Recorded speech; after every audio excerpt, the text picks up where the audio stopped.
Hello there, future innovators and entrepreneurs. Welcome to the Big Queries, where we take big ideas and make them totally awesome to understand. Today, we're exploring something that affects literally everything you buy, use, or dream about owning: how markets work. We're diving into a revolutionary book called The Wealth of Nations by Adam Smith, published way back in 1776. Don't let the old-timey title fool you. This book completely changed how we understand money, business, and why some countries are rich while others aren't. Ready to discover how markets actually work and how you can use this knowledge? Let's do this. Imagine this. You wake up, grab a breakfast bar made in California, check your phone made in Korea, put on shoes made in Vietnam, and hop on a bus made in Germany.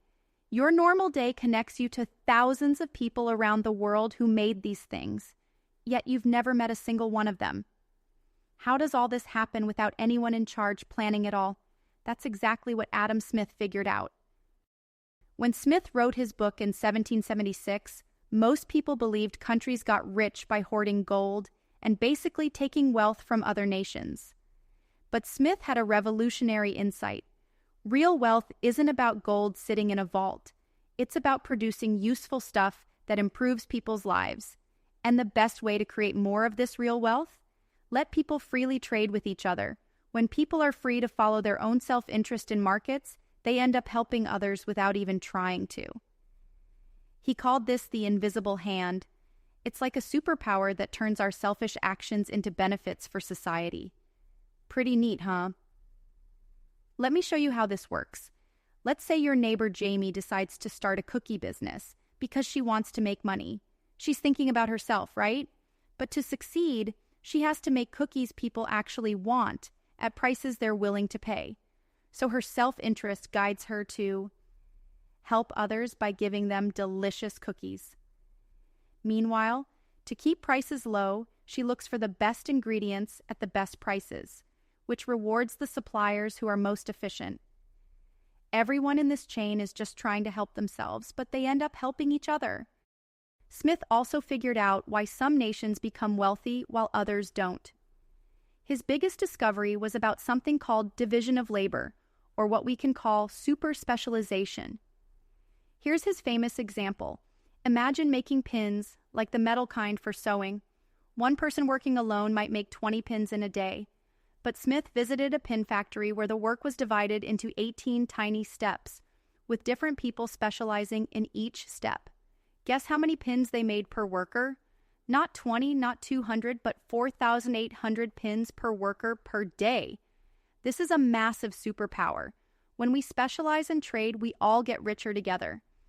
Think about it.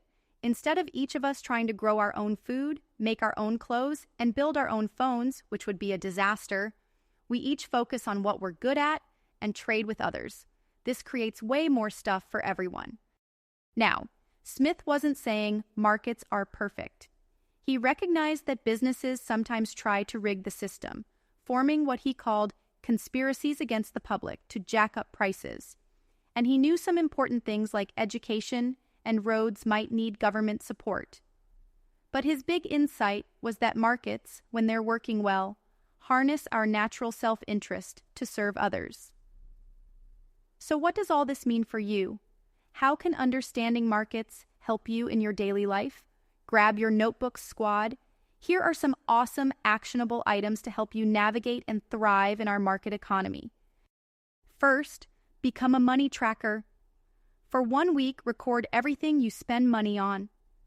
This makes the invisible visible, showing you exactly where your resources go. You might be surprised how small purchases add up. This awareness is the first step to taking control of your economic life. Second, create a simple budget dividing your money, whether it's allowance, gift money, or earnings, into 3 categories: needs, wants, and savings.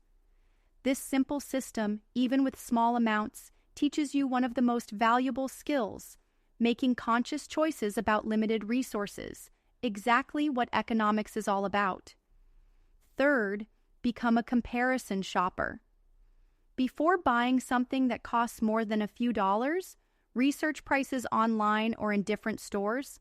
Markets work best when buyers are informed, and this habit can save you serious money over time. Plus, you're helping the whole market system send accurate signals about value. Fourth, identify one skill you can develop that others might value. Maybe you're great with technology, good at explaining things, creative at solving problems, or talented at making things. Developing your unique talents isn't just personally satisfying. It's how you can create value for others and yourself. Fifth, find one way to reduce waste in your home this week. Maybe use leftovers creatively, repair something instead of replacing it, or find a new use for something you'd normally throw away. You're increasing real wealth by making better use of resources. And here's a bonus tip. Save and invest for the future. Even small amounts set aside now can grow into something significant. When you save, you're providing capital that can be used to create new businesses and innovations. So there you have it. Adam Smith showed us something incredible, that markets aren't just places to buy stuff. They're sophisticated systems that coordinate millions of people's knowledge and efforts. Without markets, the amazing variety of goods and services we enjoy today simply wouldn't exist. And the coolest part? You're already a market participant.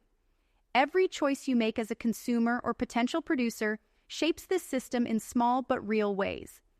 The next time you make a purchase or think about your future career, remember, you're part of a vast interconnected web of cooperation that spans the globe. Your economic choices matter, not just for you, but for all the people connected to you through the market. Thanks for joining us on The Big Queries. If you like learning about how markets connect us all, smash that subscribe button for more mind-expanding videos. Until next time, stay curious and keep asking those big queries.